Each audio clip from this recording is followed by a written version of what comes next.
그럼 오늘 하나님 주신 말씀 함께 보도록 하겠습니다.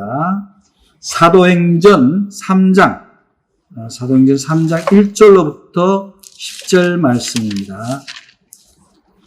사도행전 3장 1절로 10절 말씀 우리 한 절씩 나누어서 교독하겠습니다.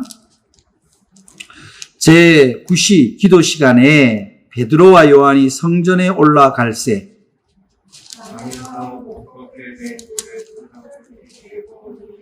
이는 성전에 들어가는 사람들에게 구하기 위하여 날마다 이문이라는 성전문에 붙는 자라. 그가 베드로와 요한이 성전에 들어가려 함을 보고 구걸하거늘 베드로와 요한과 더불어 주목하여 이르되 우리를 보라 하니 그가 그들에게 무엇을 얻을까요 바라보거늘 베드로가 이르되 은과 금은 내게 없거니와 내게 있는 이것을 내게 주노니 나사렛 예수 그리스도의 일어나 걸으라 하고 오른손을 잡아 일으키니 발과 발목이 곧 힘을 얻고 뛰어서서 걸으며 그들과 함께 성전으로 들어가면서 걷기도 하고 뛰기도 하며 하나님을 찬송하니 모든 백성이 그 걷는 것과 하나님을 찬송함을 보고 그가 본래 성전 미문에 앉아 구걸하던 사람인 줄 알고 그에게 일어난 일로 인하여 심히 놀랍게 여기며 놀라니라. 아멘.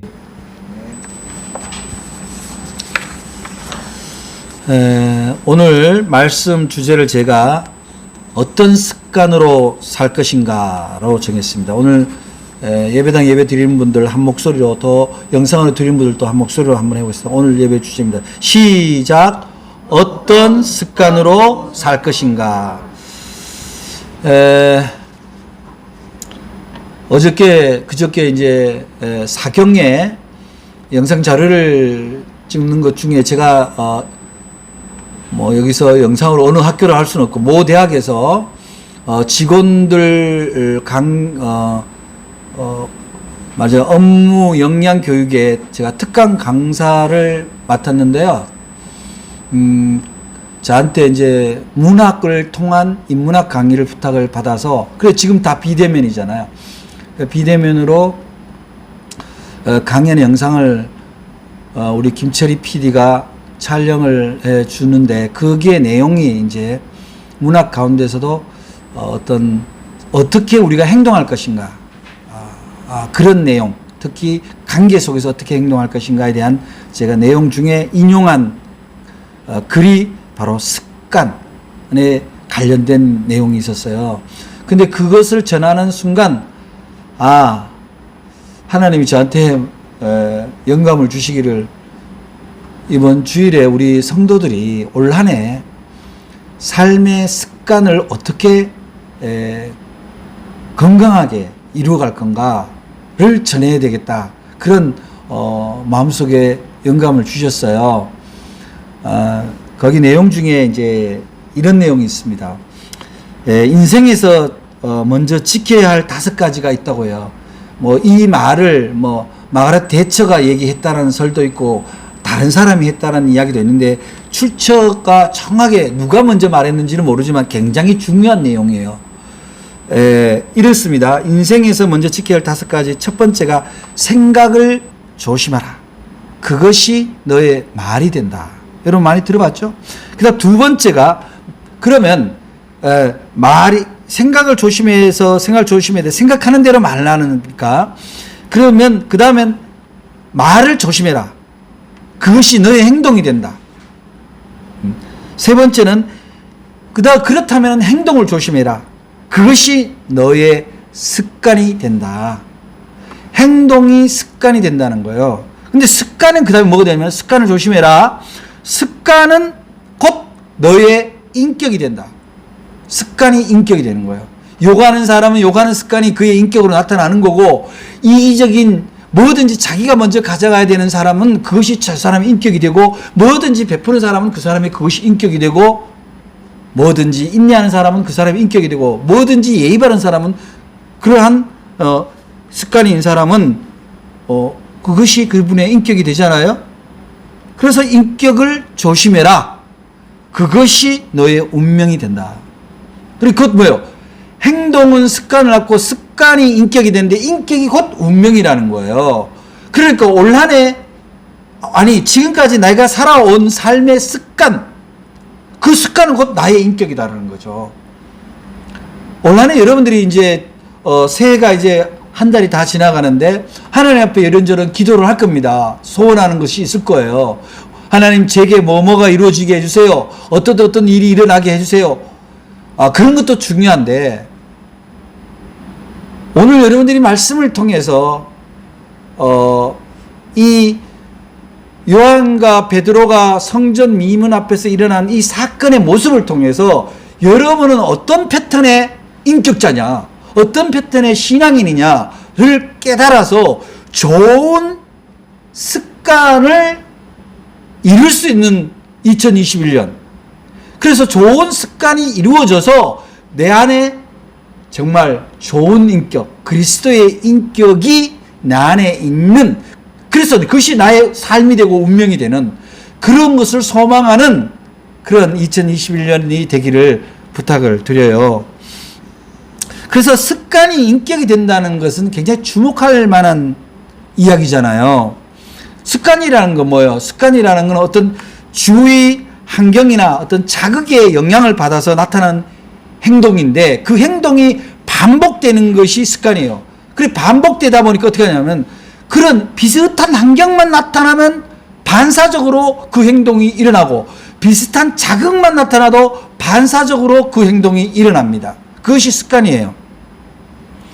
친한 친구를 만나면은 그전에는 좋은 말하고 참 친절하고 서로 격려하던 사람은 친구를 만나도 똑같이 그렇게 말합니다. 근데 친구를 만나면 그저 쌍스런 말하고 편하다고 쌍스런 말하고 뭐 이렇게 툭툭 치면서 얘기하고 비하하는 말하는 사람은요, 나이를 먹어서 만나도 똑같은 행동이 나타나요.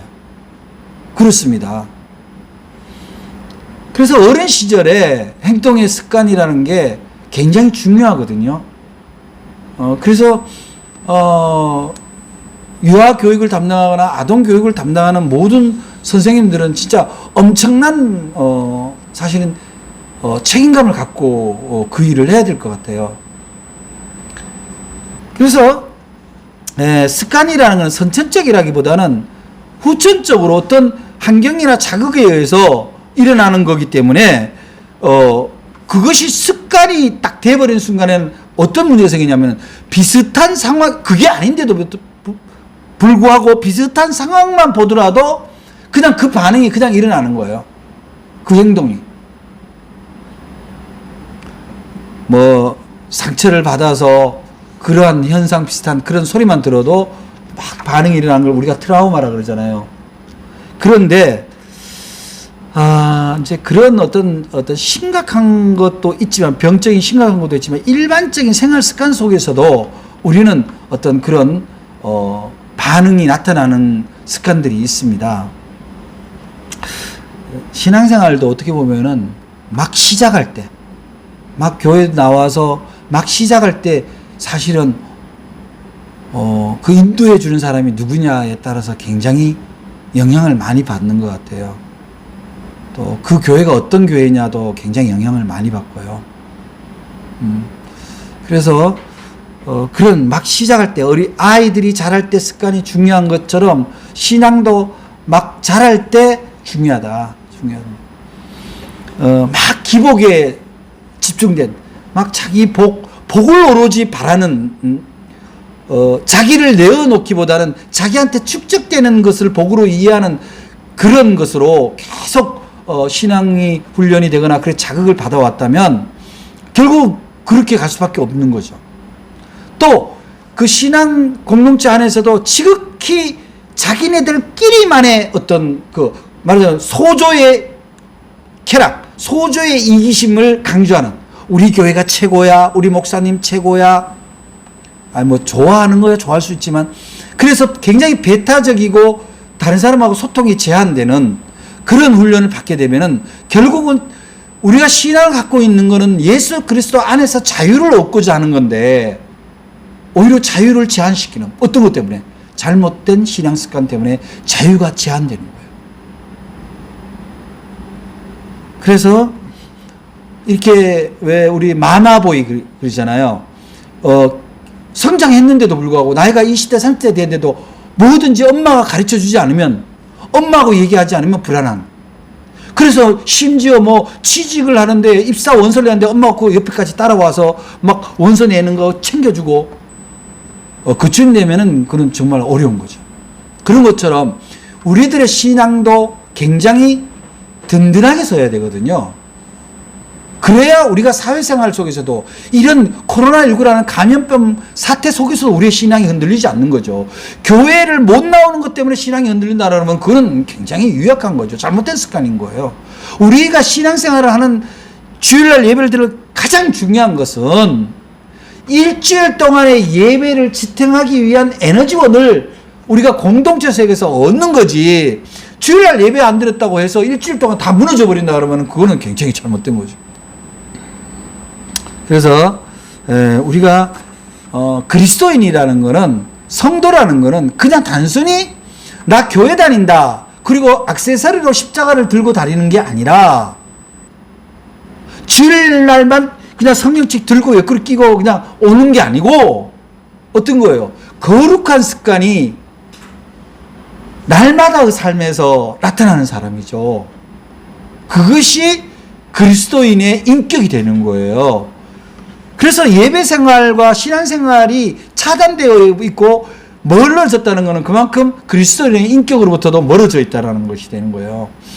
그래서 예배당에 오고 안 오고를 가지고 자꾸 탓을 할 것이 아니라 내가 평소에 예배를 드리는 삶을 사느냐 안 사느냐로 봐야 되는 거죠. 아침에 일어나면 기도를 하는 게 습관이 되어 있는 사람은 기도를 안 하면 찜찜하죠. 하루에 한 번 성경을 안 들여다보면 뭔가 찜찜한 사람은 성경을 보는 게 습관이 돼서 불편하지 않아요. 오히려 안 하는 게 불편해. 근데 안 하던 사람이 하려면 불편해요. 근데 그 기도와 성경 말씀을 통해서 살아가면서 하나님 주신 한없는 평안과 하나님 주시는 그런 충만함을 느끼게 되면요, 오히려 안 하면 불편하죠. 그게 거룩한 습관 아닙니까? 그 거룩한 습관을 통해서 얻어진 삶의 기쁨, 열매를 누구한테나 전하고 싶은 거예요. 오늘 이 성경에 나타나는 이 장면은 뭡니까? 유대교 회당에 미문이라는 거는 여기서 아름다운 문이라는 건 진짜로 성전 앞에 문이 정말 아름답게 지었대요. 그 당시에도. 왜냐하면 성전이기 때문에. 그 다음에 이제 실질적으로 그걸 우리가 신앙적으로 해석하면 구원의 문이기 때문에 세상에서 제일 아름다운 문이기도 하죠. 그런데 이제 이 성전 미문에서 일어난 사건에 사람들이 세 부류가 나타나요. 습관을 가진, 아주 특정한 습관을 가진데 그 첫 번째 미문의 앞에서 일어난 습관이 이렇게 나옵니다. 맨 처음 보니까 2절에 여러분 봐보세요. 나면서 못 걷게 된 이를 사람들이 메고 오니, 이렇게 나옵니다. 이는 성전에 들어간 사람들에게 뭐 하기 위하여? 구걸하기 위하여 날마다 미문이나 성전에 두는 자라, 이렇게 두는 자라. 교회에서 운영하는 아동센터에서 이제 후원금이 들어오면요, 가급적이면 좀 힘들어도 인건비로 안 쓰게 해요. 선생님들이 박봉을 받지만 거기에 쓰지 말자. 그냥 오히려 아이들을 위해서 쓰고, 우리가 지난 몇 해 전에도 제 동시집을 가지고 후원금을 모았지만 교회 에어컨을 설치한다든지 필요한 거를 산다든지 프로그램을 지원한다든지 그래야지. 아니 후원금 받아서 선생님들의 인건비를 가져간다 그러면 그건 조금 민망하잖아. 그래서 이런 부류들이 있어요. 근데 우리 신앙 교회 안에도 보면 가끔씩 그런 사람들이 있어요. 어려운 사람들이 있으면 내가 도와줘야 되겠다는 게 아니라 나는 한 푼도 안 내주고 왜 저 사람 안 도와주냐는 거지. 왜 저 사람 안 도와주냐고 교회를 탓하거나 정부를 탓하는 사람들이 많아요. 자기 돈은 1원도 안 내나. 그러면 안 되잖아요. 그거 안 좋은 습관이잖아요. 왜 미문 앞에 데려다 놓냐고. 누군가가 도와줬다면 그 사람이 미문 앞에까지 그 들쳐매고 언덕을 올라와야 될 이유가 없죠. 어떤 거예요? 나는 도와줄 수 없다라는 거거든. 나는. 누가 하라는 거야. 누가 하라는 거야. 그럼 어떤 사람들이 얘기합니다. 아이고 그래도 거기 데려다 주는 게 어디냐. 나는 그게 이상하다는 거예요. 왜 그 사람들을 수많은 사람 앞에 공개를 하냐는 거지.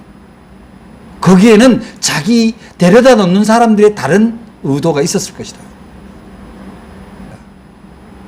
근데 우리 신앙의 결단은요, 그리스도인들은 뭐냐면은 어려운 걸 보면은 나중에라거나 다른 사람이라거나 이게 아니에요. 지금 내가 여기서예요. 그렇게 안 하면 어떻게 보면은 이 미문 앞에 이 장애인을 대다 놓고 그거를 누가 얼마나 돈을 줬나를 쳐다보는 사람과 다를 바 없다는 거죠. 그래 놓고는 만약 그날 구걸한 동량이 적으면 이 사람들이 인색하다 그렇게 얘기를 하겠죠. 여러분은 어떠세요? 여러분은 정말 누군가를 돕기 위해서 그야말로 here and now 지금 여기서 실천하고 있습니까? 에피소드를 하나 소개할게요. 김중현 전도사가 19살 때인가 20살 때인가 우리 교회 저 위에 있을 때 녹향병원 앞에 있을 때 나사로 한 사람이 왔어요. 왔는데 그 나사로 한 사람을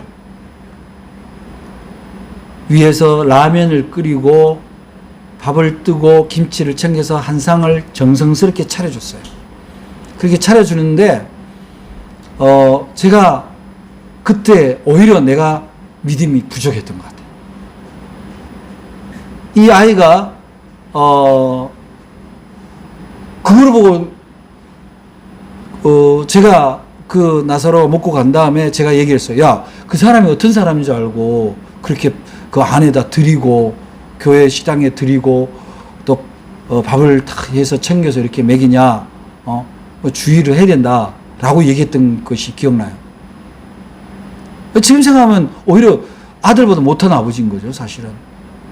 그건 또 왜 그러냐면 그 전에도 보면 이상한 사람들이 와가지고 돈 달라 뭐 달라 하도 많이 오니까 이제 저도 이제 거기에 대해서 이제 저도 처음에는 굉장히 잘해줬어요. 근데 어떤 그런 방어적인 저의 반응이 나타난 거죠. 그런데 중현이가 그렇게 하는 걸 보고 나중에는 제가 그래 저 아이가 저것이 옳다 그런 생각을 했어요. 그런데 뭐 중현이가 그래서 그런지 그 이후에 뭐 대학생활 하면서도 어려운 이웃들에게 가서 예배하고 기도하고 참여하는 일들을 열심히 하는 걸 볼 때 제가 마음 내심 좋은 습관을 가져가고 있구나 그런 생각을 했습니다. 뭐 아들 자랑하는 게 아니라 어떤 어려운 거를 볼 때 누구한테 미루거나 나중이라거나 이런 미문에 데려다 놓고 딴 사람 돕는 거 구경하는 사람이 아니라 내가 먼저 실천하고 내가 지금 할 수 있는 걸 하는 것이 중요하다. 그것이 좋은 습관인 거예요. 그러나 두 번째 부류는 불구자, 즉 장애인 그 당사자입니다. 여기서 장애인은 어쩔 수 없는 것으로 나오기도 합니다. 그런데 성경 속에 이 장애인을 도와주라고 이 기록이 누가가 이 사도행전의 성전 미문 앞에 이야기를 기록한 건 아닐 거예요. 이 장애는 상징이에요. 어떤 상징입니까? 스스로 아무것도 할 수 없는 장애인이에요. 이거를 우리는 어떻게 받아들여야 되냐면은 우리가 우리 신앙을 스스로 성장시킬 수 없는, 또 다른 방면으로 보면 우리는 우리 스스로 아무것도 할 수 없는 존재라는 거예요. 우리는 누군가가 도와주지 않으면 못하는 존재입니다. 누구나 다 처음에는 다 불구고 장애예요. 어떤 것에서? 구원에 있어서는 적어도 그렇습니다. 아니 이제 여기 보면은 이렇게 나오잖아요. 그가 베드로와 요한이 성전에 들어가려 함을 보고 구걸하거늘 베드로가 요한과 더불어 주모가 이르되 무엇을 얻을까? 그들에게서 무엇을 얻을까요? 바라보고 이 장애인이 미문에 앉아서 요한과 베드로가 지나갈 때 붙들고 얘기를 합니다. 그리고 쳐다봅니다. 그러면 이 사람은 이 장애인이 뭘 기대하겠어요? 아, 내가 뭐 일어나서 이제부터 정상적으로 살아야 되겠다. 언감생심 그런 기대를 안 하겠죠. 저 사람은 나한테 돈을 몇 푼 줄까? 뭘 먹을 걸 줄까를 기대했겠죠. 아마 그랬을 거예요. 교회 처음 오는 사람, 혹은 교회를 다니는 사람들 중에도 이런 장애의 습관이 있는 사람이 있어요. 교회가 나한테 뭘 해줄까? 하나님이 나한테 뭘 해줄까? 내가 교회 몇 번 나오면 뭐가 이루어질까? 그러니까 내가 완전한 자유를 얻는 구원의 삶을 기대하기보다는 당장 먹을 게 뭐가 필요한가? 얼마나 줄 건가에 그런 습관을 가지고 있다면 그게 뭐예요? 장애인의 습관입니다. 뭐 이게 장애인을 비유하는 게 아니라 여기서는 어디까지나 비유일 가능성, 실제 사건이긴 하지만 비유일 가능성이 있다. 우리에게 주는 건 뭐예요? 첫째, 너희들 스스로 할 수 있는 것이 없다라는 거예요. 스스로 일어날 수 없는 거예요. 두 번째, 구걸의 마음으로 살아가는 인생입니다. 우리는 늘 구걸의 인생이에요. 누가 나한테 뭘 해줄 수 없나? 내가 무엇을 할까가 아니라 무엇을 해줄 수 없나라는 그 막연한 기다림. 막연한 기다림. 요행을 기다리는. 그건 뭡니까? 지금도 우리들의 삶 가운데서 우리가 사지가 멀쩡하다고 살아가고 있지만 실제로 누가 나한테 뭘 해줄고 나는 누가 도와주지 않으면 아무것도 못해. 하기 싫어. 귀찮아. 나는 원래 그런 사람이야. 그렇게 된다면 그건 어떤 사람이야? 아주 안 좋은 습관을 가진 장애인이죠. 인격의 장애가 일어나는 거예요. 의존적이고. 그런데 깨달아야 돼요. 우리는 원래 그런 존재인 거예요. 우리는 원래 주 예수 그리스도의 이름으로 구하고 이루어지지 않으면 늘 그렇게 누구에겐가 신세를 지면서 살아갈 수밖에 없는 그런 반토막 인생이 될 수밖에 없다는 거예요. 누구에겐가 피해를 줄 수밖에 없는, 자기도 모르게 피해를 주는 그런 습관의 인생이 될 수밖에 없다는 겁니다. 그리고 부끄러움도 몰라요. 내가 누구에겐가 신세를 주고 있는데도 그 부끄러움을 모른다는 거죠. 누구에겐가 피해를 주고 있음에도 부끄러움을 모르는 거예요. 인격의 장애가 일어나는 겁니다. 그런데 이제 놀라운 습관을 가진 사람이 나옵니다. 어떻게 나와요? 5절에 그가 그들에게 무엇을 얻을까 하여 바라보고는 베드로가 이르되 은과 금은 내게 없거니와 내게 있는 이것을 내게 주느니 나사렛 예수 그리스도의 이름으로 일어나 걸으라. 사도 베드로는, 요한은 어떤 습관이 있는 거예요? 예수 그리스도 이름으로 기도하는 거룩한 습관이 있어서 그 거룩한 습관, 거룩한 인격으로 어떻게 되는 거예요? 준원이 일어나 했더니 오른손을 잡아 일으키니 발과 발목에 곧 힘을 얻고 이렇게 나옵니다.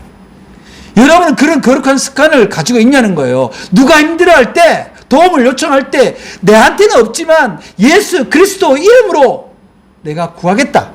구하노니 네가 일어나라. 다시 시작해라. 그러한 믿음의 습관이 있냐는 거예요. 확신이 있냐는 거예요. 내가 기도하면 예수 그리스도 이름으로 기도하면 주님이 이 인생을 새롭게 해줄 것이다라는 그런 확신의 습관이 있냐는 겁니다. 그것이 그리스도인의 가장 중요한 인격입니다.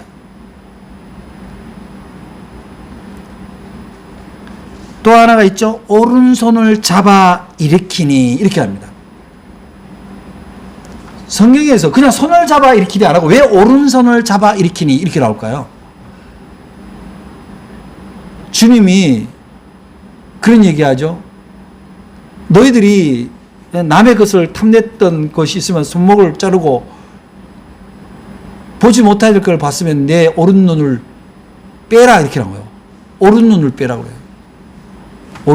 오른손 빼고 오른쪽 눈이라는 건 뭐예요? 삶에 있어서 굉장히 중요한 부분입니다. 오른손이 대부분의 사람들은 왼손잡이 아니면 오른손이 대부분 일을 할 때 힘을 주는 것이에요. 근데 그 오른손을 잡아 끌어주는 거예요.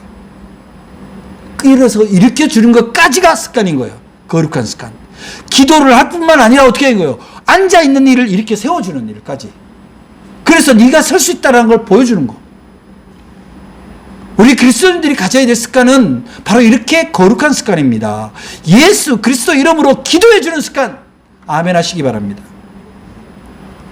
그리고 일으켜 세워줘야 돼요. 그가 힘을 줄 수 있는 곳을 일으켜 세워줘야 돼요.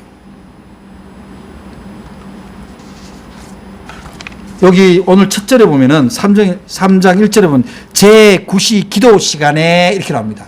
제9시 기도 시간에 라는 건 뭐예요? 정해진 시간에 기도한다는 겁니다. 여러분들은 정해진 기도의 시간이 있습니까? 여러분들이 정해진 시간에 주님의 나라를 위해서, 자신을 위해서, 가족을 위해서, 교회를 위해서, 나라를 위해서 기도합니까? 그런 거룩한 습관이 있습니까? 여러분은 어디에 속하는 거예요? 여러분 자신을 돌아볼 때 내가 누군가에게 나의 책임을 돌리고 그저 흉내만 내는, 미문에 가서 흉내만 내는 그런 껍데기 신앙은 아닌지, 아직도 예수 그리스도 이름으로 구하지 못하는 안진뱅이 신앙은 아닌지 돌아봐야 된다는 겁니다. 올 한 해 여러분들의 신앙의 습관이 바로 요한과 베드로처럼 예수 그리스도 이름으로 구할 뿐만 아니라 다른 이의 팔을 들어 일으켜 세울 수 있는 그런 믿음의 습관을 가진다면 여러분은 어떤 일입니까? 여러분은 능력자라는 얘기를 듣고 하나님께 영광을 돌리는 놀라운 사람, 기적의 인물로 평가받을 뿐만 아니라 여러분을 통해서 절망에 빠지고 주저앉았던 사람이 일어나는 새 희망과 자유의 삶을 맛보게 된다는 사실입니다. 여러분에게 이제 필요한 것은 바로 그러한 거룩한 인격입니다. 거룩한 예배의 습관, 기도의 습관이 있을 때 가능하다는 거예요. 자기만을 위해서 기도하는 습관을 버리라는 겁니다. 여기서 요한과 베드로가 이 불구인 장애인에게 내게 금과 은은 없으는 내게 있는 것으로 내게 주노니 예수 그리스도 이름으로 일어나라는 것은 엄청난 용기와 믿음이 필요한 거예요. 여러분에게 그 믿음과 용기가 있습니까? 어려운 이에게 당신은 좋아질 수 있다, 일어날 수 있다라고 얘기해 줄 수 있는 그 확신을 가지고 있냐는 거예요. 누구의 이름으로? 내가 하니까 안 되는 거예요. 예수 그리스도 이름으로 했을 때 그것은 충분히 일어나는 것을 믿어야 된다는 거예요. 올 한 해 여러분들은 여러분의 삶이 일어나야 될 뿐만 아니라 여러분을 기도를 통해서 여러분과 함께하는 이웃과 공동체도 일어나야 된다는 거예요. 그거는 다른 의미가 아니라 내가 가진 신앙이 나만을 위해 쓰는 이기적 신앙이 아니라 이웃과 공동체와 함께 역사를 경험하는 그런 그야말로 더불어 함께의 신앙이 되어야 된다는 거예요. 그래서 끝으로 우리는 오늘 말씀을 통해서 명심해야 되는 중요한 습관이 있습니다. 그것은 바로 뭡니까? 예수 그리스도 이름으로 무엇이든지 예수 그리스도 이름으로 구하는 습관. 예수님 한 번이면 모든 것이 오케이가 된다라는 믿음. 그리고 예수님 한 번으로 만족하는 믿음. 그 습관이 우리에게 필요합니다. 예수님도 필요하고 다른 것도 필요해. 물질도 내가 다른 사람보다 많았으면 좋겠고, 내 지위도 다른 사람보다 높았으면 좋겠고, 내 재능도 다른 사람보다가 높았으면 좋겠다라는 그 믿음에서 내가 부족한 것 있더라도 주님이 하시면 아멘이라고 할 수 있는 오직 주님 한 분에 대한 그 거룩한 믿음의 습관이 있어야 된다는 거예요. 어떤 사람들은 그런 얘기를 합니다. 어떤 기도를 합시다 그러면 아이고 이거 뭐 기도한다고 하나님이 들어주시겠어 이런 것까지 그런 얘기를 합니다. 그거는 하나님을 무시하는 거예요. 하나님을 자기 수준에 맞추는 거예요. 하나님은 인간이 못하는 지점에서 시작하는 분이에요. 인간이 상상하지 못하는 곳에서 하나님의 상상은 펼쳐지는 겁니다. 우리가 그리스도인의 습관을 가진다는 건 하나님의 상상으로 다가가는 거예요. 어떻게? 예수 그리스도 이름으로. 여러분, 이 불구자가 처음에 많은 사람 지나갈 때 요한과 베드로가 이제 해당으로 지나갑니다. 민문 쪽으로 갈 때 기대했던 게 뭐였어요? 그저 먹는 거예요. 동양 돈 몇 푼이에요. 근데 그 베드로의 대답은 뭐예요? 내게 금과 은은 없어. 네가 원하는 건 없어. 그렇지만 네가 원하는 것 이상이야. 뭘 준 거예요? 일어나는 자유를 준 거예요. 이제는 너는 여기 앉아서 동령하는 거지가 아니야. 의존형 인간이 아니야. 하나님과 함께, 예수 그리스도와 함께 너의 인생은 자유야. 오히려 누군가를 도울 수 있는 그런 놀라운 변화가 된다. 여러분, 가족 중에 기도를 해도 잘 안 변하는 사람들 있죠. 아유, 걔는 안 돼요. 아유, 안 돼요. 이렇게 하지 마세요. 기도하세요. 우리 남편 안 변해요. 그런 말씀 하지 마세요. 기도하세요. 시간의 차이가 있을 뿐이에요. 그리고 나의 거룩한 습관을 그들에게 보여주는 거예요. 여러분, 기억하시기 바랍니다. 하나님은 우리가 원하는 것보다 훨씬 많은 것, 높은 것, 넓은 것을 주실 분이에요. 그것을 받을 수 있는 방법은 바로 기도하고 말씀을 들으며 묵상하며 무엇보다도 예수 그리스도 이름으로 나아가는 나의 삶의 습관이 될 때 내가 생각하는 것보다 훨씬 많은 것을 갖고 계시는 주님이 주시는 놀라운 복들을 누릴 수가 있다는 겁니다. 여러분들의 올한해 아니 앞으로의 삶이 그저 불행한 사람을 누구한테 소개하는 수준 정도에서 그치겠습니까? 아니면 언제까지 불구인 채로 앉아서 주는 거나 받아먹는, 내 스스로 하나님으로부터 직방으로 직배되는 것을 복을 받지 못하고 누군가 동량에 의존하겠어요? 여러분들의 거룩한 습관, 그 습관을 통해서 놀라운 은혜를 경험하고 그 은혜를 다른 이들과 함께 나누는 그리스도의 인격이 더욱 풍성해지는 그러한 삶의 습관, 아름다운 패턴이 올 한 해 공고히 뿌리내리는 그런 2021년 되기를 주의 이름으로 축복합니다. 기도하겠습니다. 사랑의 하나님, 감사합니다. 오늘 주님이 주시는 이 말씀, 이 미문 현장의 풍경을 통해서 우리의 삶이 얼마나 안일하고 또 우리의 습관이 그리스도인의 습관에 못 미치는 부분인지 돌아보고 회개합니다. 주님, 우리는 이제 무엇보다도 금과 은으로 이루기보다는 예수 그리스도 이름으로 이루고자 하는 그 확고한 믿음의 습관, 때가 되면 반드시 기도하고 말씀을 대하는 습관, 사랑하는 일에 미루지 않고 책임을 돌리는 일이 아니라 내가 먼저 지금 당장 이곳에서 실천하는 습관, 그 거룩한 습관을 통해서 하나님이 예비한 복을, 놀라운 복을 다 받아 차고 넘치게 이웃들과 나눌 수 있는 복된 습관, 인격의 소유자 되게 도와 주시옵소서. 예수 그리스도 이름으로 기도드립니다. 아멘.